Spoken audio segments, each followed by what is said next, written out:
اب میرے بھائیو سورۃ الشمس اگر یہ شروع ہونے لگی ہے، یہ پنکھا بند کر دیں، یہ تنگ کر رہی ہے اس کی آواز، یہ جو آپ کے سر کے اوپر ہے۔ میرے بھائیو یہ بھی فکر آخرت کے اعتبار سے بڑی اہم ترین صورت ہے، پورے کا پورا پارہ نمبر 30 ہی امپورٹنٹ ہے اس حوالے سے۔ یہ آپ دیکھیں کنٹینیوسلی اللہ تعالیٰ نے کئی ایک قسمیں جوڑوں کی شکل میں یاد فرما کے اینڈ پہ جا کے مقسم علیہ کا ذکر کیا ہے کہ کن چیزوں پہ اللہ تعالیٰ قسمیں یاد فرما رہا ہے۔ اللہ تعالیٰ کا ویسے ہی بات کر دینا بہت امپورٹنس رکھتا ہے، لیکن جب کوئی قسم یاد فرما رہا ہے تو اس بات میں مزید وزن پیدا کیا جا رہا ہے۔ والشمس وضحاها، قسم ہے سورج کی اور اس کی روشنی کی۔ والقمر اذا تلاها، اور قسم ہے چاند کی جب کہ وہ سورج کے پیچھے آتا ہے۔ تلاہا فالو کرنے کو بھی کہتے ہیں، اسی لیے قرآن حکیم کے لیے تلاوت کا لفظ استعمال ہوتا ہے۔ کہتے ہیں نا قرآن کی تلاوت، تو تلاوت کا مطلب یہ ہے قرآن کو فالو کرنا۔ تلاوت کا لفظی معنی ہے ٹو فالو، پیچھے چلنا۔ تو وہ ہم قرات کو اور تلاوت کو یہ سمجھ رہے ہوتے ہیں جو زبانی پڑھ رہی ہیں، قرآن کو آپ فالو کر رہے ہیں۔ جو لوگ کہتے ہیں ہم قرآن کی اتنی تلاوت کرتے ہیں، ان کو کہ تلاوت کا مطلب بتائیں کیا ہے۔ تو وہ لوگ جو پوری پوری زندگی سینکڑوں قرآن مکمل کر چکے ہوں گے، انہوں نے ترجمے سے ایک دفعہ بھی نہیں پڑھا ہوگا، اور وہ کہہ رہے ہیں ہم قرآن کی تلاوت کرتے ہیں، ان کو آپ تلاوت نہیں کر رہے ہو، بس آپ صرف دیکھ کے پڑھ رہے ہو۔ تلاوت کا جو لفظ ہے نا وہ ہے ٹو فالو کرنا۔ تو یہاں پر اللہ طرف ہمارا ہے سورج کی قسم، جب وہ روشن ہو جائے یعنی طلوع ہوتا ہے، اور جب وہ سورج غروب ہوتا ہے تو چاند اس کو فالو کرتا ہے۔ فالو کیسے کرتا ہے کہ پہلے سورج طلوع ہوا تھا، سورج غروب ہوا، جیسے ہی سورج غروب ہوا تو چاند پیچھے سے آ جاتا ہے، اس کی روشنی، وہ اس کو فالو کر رہا ہوتا ہے۔ ہماری تلاوت جو فالو کرنی ہے وہ یہی ہے کہ وہ بعض لوگ جو ہے نا قرآن پاک پڑھتے ہوئے نا انگلی یوں لے کے چل رہے ہوتے ہیں کہیں دوسری لائن میں نہ سلپ ہو جائے، تو انگلی کے ذریعے وہ ضرور فالو کر رہے ہوتے ہیں کہ ٹیکسٹ کو فالو کر رہے ہوتے ہیں۔ اس کو بھی ویسے آپ کہہ سکتے ہیں کسی معنی میں تلاوت ٹو فالو دا ٹیکسٹ، لیکن ٹیکسٹ کو فالو کرنے کا یہ مطلب ہے کہ اس میں جو لکھا ہے اس پہ عمل کرنا ہے۔ اس کی مثال آپ یہ سمجھیں، اگر روڈ کے اوپر یہ لکھا ہو کیپ لیفٹ، اور آپ اس سائن بورڈ کو پڑھ کے منہ سے کہتے رہے کیپ لیفٹ، اور آپ کا اسٹیئرنگ رائٹ پہ جا رہا ہو، تو آپ لا کہتے رہے کہ میں نے پڑھا ہے، وہ کہ جناب یہ پڑھنے کے لیے نہیں تھا، اس پہ عمل کرنے کے لیے تھا۔ پڑھنے کا تو آپ کو فائدہ تب تھا کہ جب آپ اس پہ عمل بھی کرتے ہیں، کہ چلیں اگر آپ کیپ لیفٹ کہہ رہے تھے تو اپنے آپ کو حاضر رکھتے ہوئے لیفٹ پہ رکھتے بھی۔ آپ جا رہے ہیں دوسری سائڈ کے اوپر اور پڑھ رہے ہیں کیپ لیفٹ۔ قرآن کے ساتھ بھی یہ ہو رہا ہے، قرآن کی تلاوت کر رہے ہوتے ہیں، قرآن حکیم میں آیت آتی ہے لعنت اللہ علی الکاذبین، خود اپنے اوپر لعنت بھیج رہے ہوتے ہیں کیونکہ خود جھوٹ بول رہے ہوتے ہیں۔ قرآن جب یہ کہہ رہا ہے جھوٹوں پہ اللہ کی لعنت، اور جو تلاوت کرنے والا خود جھوٹا ہے، تو وہ کس پہ لعنت بھیج رہا ہے؟ اپنے آپ کے اوپر۔ تو اگر اس کو یہ پتا ہوگا کہ اس کا مطلب کیا ہے اور میں نے اس کو فالو کرنا ہے تو میں نے اس سے بچنا ہے۔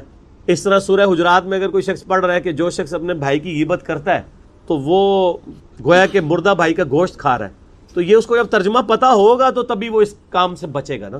سورہ نساء پڑھتے ہوئے اگر کسی کے سامنے یہ آیت آئے گی کہ جو لوگ یتیموں کا مال نہ حق کھاتے ہیں وہ دوزخ کی آگ اپنے پیٹ میں بھر رہے ہیں۔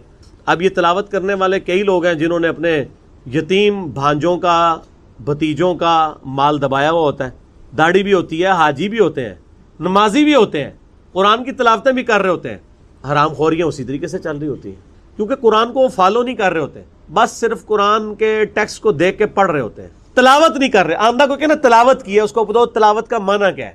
تلاوت کہتے ہیں پیچھے چلنے کو، اور یہ قرآن میں ہے والقمر اذا تلاہا، اور چاند جب کہ وہ سورج کے پیچھے آتا ہے، یعنی سورج غروب ہوتا ہے اس کے بعد اگلا نمبر چاند کا لگ جاتا ہے۔ والنہار اذا جلاہا، اور قسم ہے دن کی جب وہ آفتاب کو روشن کر دیتی ہے۔ ویسے تو سورج کی وجہ سے روشن ہوتا ہے دن، لیکن چونکہ آپ کو پتا ہے قرآن پاک لٹریچر کی بک ہے، تو لٹریچر میں اس طرح کی باتیں کی جاتی ہیں۔ ایون میں نے آپ کو کئی بار بتایا کہ سورج تو غروب ہوتا ہی نہیں ہے، لیکن آپ سن سیٹ یا سن رائز لکھیں تو آپ کو گوگل میں بھی سن سیٹ اور سن رائز کا ٹائمنگ ملے گی ود رسپیکٹ ٹو زمین۔ تو ریلیٹیولی گفتگو کی جاتی ہے لٹریچر کی زبان۔ واللیل اذا یغشاہا، اور اس کی وجہ یہی تھی کہ اگلی آیت میں اللہ تعالیٰ نے جو مثال بیان کی ہے نا اس کے ساتھ اس کو میچ کرنے کے لیے، اور رات کی جب وہ اسے چھپا لیتی ہے، یعنی رات جو ہے وہ آ کے سورج کو چھپا لیتی ہے، یعنی رات کا آنا سورج کا غروب ہونا ہے، اور دن کا نکلنا سورج کا نکلنا جو ہے وہ دن کا آنا ہے۔ والسماء وما بناہا، اور آسمان کی اور اس آسمان کو بنانے والے کی قسم۔ والارض وما طحاہا، اور زمین کی قسم اور اس کو بچھونا بنانے والے کی قسم، یعنی اس کو رہنے کے قابل بنایا، ورنہ ہر سیکنڈ میں 2 زلزلے آتے ہیں زمین پہ۔ اللہ تعالیٰ نے ان کا ایمپلیٹیوڈ لمیٹڈ رکھا ہے، ادروائز یہاں زمین پہ آپ سٹیبل نہیں رہ سکتے۔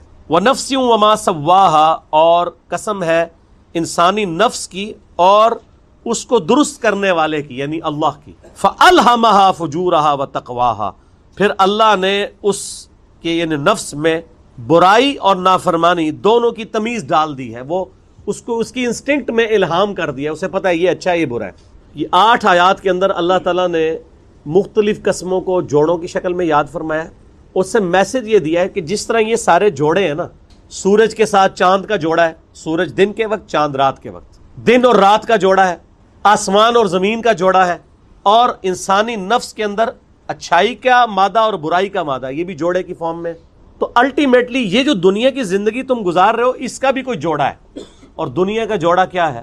آخرت. ربنا آتنا فی الدنیا حسنہ وفی الآخرۃ حسنۃ وقنا عذاب النار. آمین.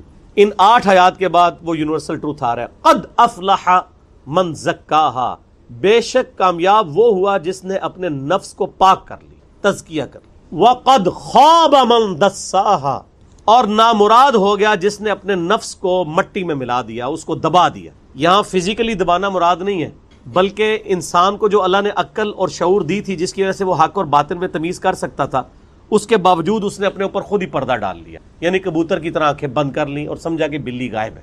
کتنے زبردست الفاظ ہیں، یہ اتنی قیامت ہے. وقد خاب من دساہا، وہ برباد ہو گیا جس نے اپنے آپ کو خود خاک میں ملا لیا، اپنے اندر جو حقائق اس پر آشکار ہوئے تھے ان کو چھپا لیا. مجھے بتائیں دنیا میں کوئی انسان ہے جو یہ کہے کہ مجھے یہ بات پتہ ہی نہیں چلی کہ جھوٹ بولنا جو ہے یہ برا ہے اور سچ بولنا اچھا ہے؟ انسان کی انسٹنکٹ میں. ماں باپ کے ساتھ اس نے سلوک کرنا اچھا ہے اور ان کے ساتھ ظلم و زیادتی کرنا یہ برا ہے. اس کے لیے ایون انبیاء کی تعلیمات نہ بھی ہو تب بھی ہمیں پتہ ہے. میں اکثر کہتا ہوں کہ ہالی ووڈ کی فلم کے اینڈ پہ بھی سچ کی جیت دکھائی جاتی ہے. ہیرو کو کیا پریزنٹ کیا جاتا ہے؟ چند ایک فلمیں ہو سکتی ہیں جس میں آپ کہہ دیں کہ ذرا ایک ایکسیپشن ہے.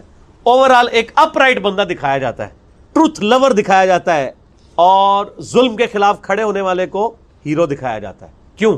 یہ ہماری انسٹنکٹ میں اللہ نے ڈال دی ہے. اور یہ اتنی خطرناک چیز ہے کہ اس کی وجہ سے اگر کسی شخص تک انبیاء کی دعوت نہ بھی پہنچی ہو تب بھی وہ اللہ کے حضور اکاؤنٹیبل ہو جائے گا کہ چلو نبیوں کی دعوت نہیں پہنچی تھی، کیا تمہیں یہ چیزیں سمجھ نہیں تھی؟ کیا تمہارا دل گواہی نہیں دیتا تھا کہ یہ چیزیں بری ہیں اور یہ چیزیں اچھی ہیں؟ بالکل دیتا تھا. اس کی وجہ سے بھی پکڑ ہو جائے گی. انبیاء کی وحی جو ہے، ان کی تعلیمات، یہ تو نور علی نور ہے نا. ایک نور جو ہمارے اندر موجود تھا، اللہ نے ہمیں انسٹنکٹ میں اچھائی اور برائی کی تمیز دی تھی جو اس میں فَأَلْهَمَهَا فُجُورَهَا وَتَقْوَاهَا. اس کو پالش کیا ہے انبیاء کرام کی وحی نے، کتاب و سنت کی شکل میں ہمارے پاس پہنچی. دونوں چیزیں ہمارے سامنے ہوں، اس کے باوجود انسان اندھیرے میں مر جائے تو اس کی بدبختی ہے. تو اللہ تعالیٰ ہمارا کامیاب وہ شخص ہوا جس نے اپنے نفس کا تزکیہ کیا، گاڈ کو سیریس لے لیا، اپنے نفس کو صاف کر لیا تمام رذائل سے، برے اخلاقیات سے، اور اسے مزین کر لیا تمام اچھے اخلاقیات سے، فضائل سے. وہ کامیاب ہو گیا. اور برباد ہو گیا وہ شخص، نامراد ہو گیا وہ شخص جس نے اپنے نفس کو خاک میں ملا دیا. یعنی یہ نفس کے اندر جو سچائی تھی اس کو دبا کے رکھا. کئی لوگ ہیں دبا کے رکھتے ہیں، وہ اپنے ضمیر کے مجرم ہوتے ہیں. اور اس کی آپ نے نمائندہ مثالیں دیکھنی ہے تو ہمارے پولیٹیکل لیڈرز کو دیکھ لیں، ان کے ماننے والوں کو، کہ وہ ٹی وی ٹاک شوز میں آ کے کس طرح جھوٹی باتوں کا دفاع کر رہے ہوتے ہیں. ان کا اندر ان کو گواہی دے رہا ہوتا ہے کہ ہم غلط کر رہے ہیں، لیکن وہ یہ سمجھ رہے ہوتے ہیں کہ ہماری ڈیوٹی یہی ہے کہ ہم نے، ہمارے جو بڑے لیڈر نے فرما دیا سو فرما دیا، اب ہم نے اس کا دفاع کرنا ہے. تو وہ اپنے اندر جو سچائی ہے اس کو دبا رہے ہوتے ہیں اور اس کی وجہ سے ایک مجرمانہ زندگی گزارتے ہیں. کذبت ثمود بطغواہا، یہ تو ایک انڈیویجول کا ذکر ہوا تھا. اب ایز اے قوم بھی کسی کے اندر ایسی برائی ہو سکتی ہے کہ وہ اپنے اچھائی والے معاملات کو دبا دے اور برائی والے معاملات کو آگے لے کے چلے. اس کی ایک نمائندہ مثال حضرت صالح علیہ السلام کی قوم سمود کا ذکر اللہ نے کیا ہے کہ سمود نے بھی سرکشی کی تھی اور وقت کے پیغمبر کو جھٹلایا تھا. ایز اے قوم اس نے، قوم سمود نے جو اتنی بڑی سچائی ان کے سامنے ہی جھٹلا دی. وہ کیا تھی سچائی؟ قرآن حکیم میں ذکر ہے. انہوں نے اپنے منہ سے بول کے کہا تھا کہ اے صالح علیہ السلام، اگر یہ سامنے جو پہاڑ ہے اس میں سے ایک اونٹنی نکل آئے ہم آپ پہ ایمان لے آئیں گے. پہاڑ میں سے اونٹنی نکل آئی، مردہ میں سے زندہ نکالنا اللہ کے لیے کوئی مسئلہ ہے؟ پھر وہ منکر ہو گئے.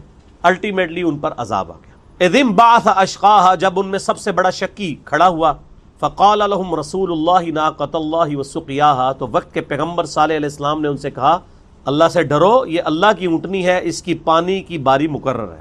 ایک دن باری مقرر تھی، اونٹنی نے اس چشمے سے پانی پینا ہوتا تھا، اور دوسرے دن قوم پانی بھرتی تھی. تو ان میں سے جو بڑا بدبخت تھا اس نے کھڑے ہو کے اونٹنی کو قتل کر دیا کہ جی ہم دونوں دن حامی کریں تاکہ ہمیں جو ہے وہ اس تکلیف سے نہ گزرنا پڑے جو ہمیں یہ لائن میں لگنا پڑتا ہے. تو اب وہ چونکہ اللہ کی اونٹنی تھی اس کی وجہ سے پھر اللہ تعالیٰ نے ان پہ عذاب بھیج دیا. فَكَذَّبُوهُ انہوں نے جھٹلایا پیغمبر کو، فَعَقَرُوهَا اور اونٹنی کی کونچیں کاٹ دی، یعنی اونٹنی کو قتل کر دیا، اس کی رگیں کاٹ دی.